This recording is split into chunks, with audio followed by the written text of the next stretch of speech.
It means a lot because that's where my parents met. So for me, it's like without that place, I wouldn't exist. For me, Brixton's home. It's where I've lived all my life. Brixton means to me a place of political awakening. Brixton means everything to me. It means family, it means culture, it means colour.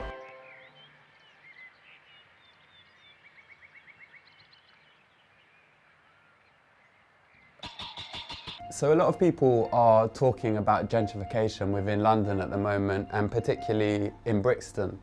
My family decided that they didn't mind living in a rougher area for a bigger house. And I suppose that's where it starts, really.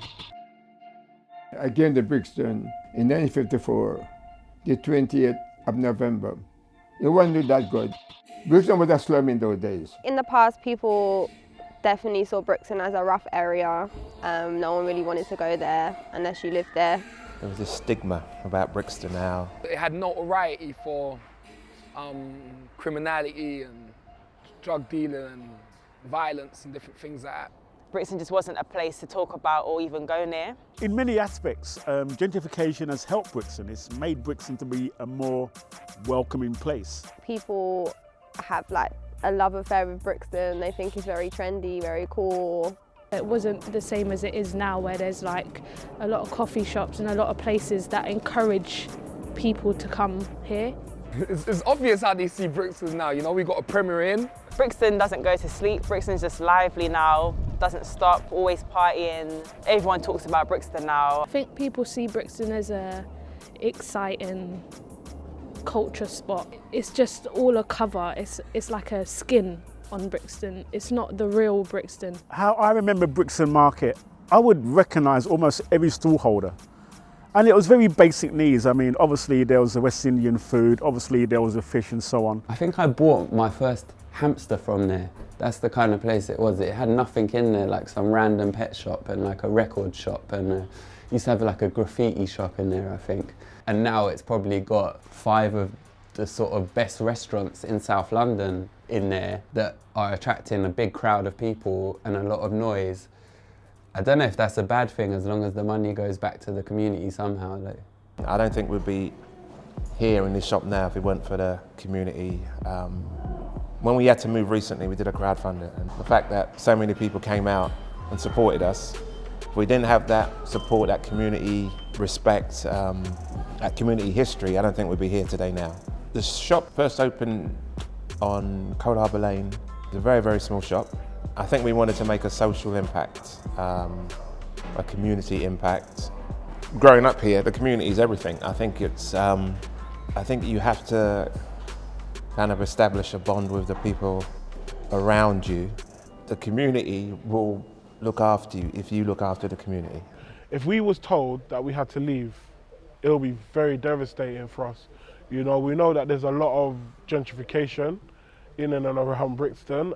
This is a prime location where they want to develop.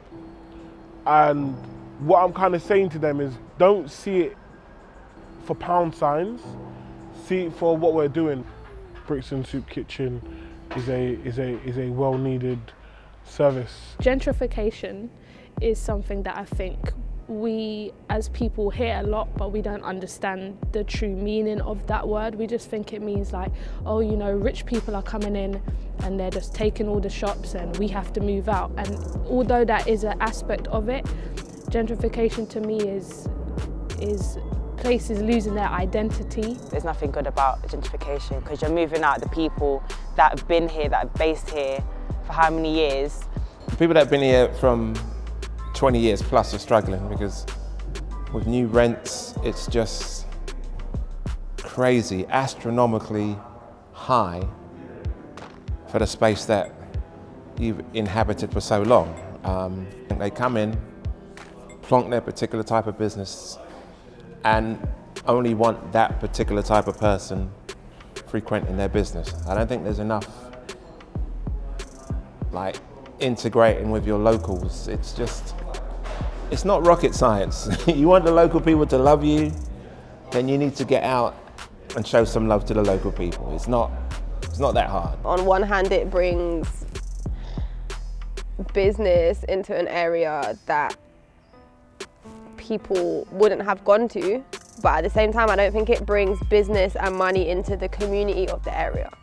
If you think about the council and the governments, they're shutting down all these places, and they're really thinking about the way that they could take these shops from local people who have had them how many years, 80 plus years, and renew leases on Brixton Atlantic Road. All of them shops, the only way how they could renew the leases and the contracts is by closing it down for renovation. So when they come back, yeah, you could have your space back, but it's going to be how much more expensive. You can't control the popularity of London. You can't control where the money comes from.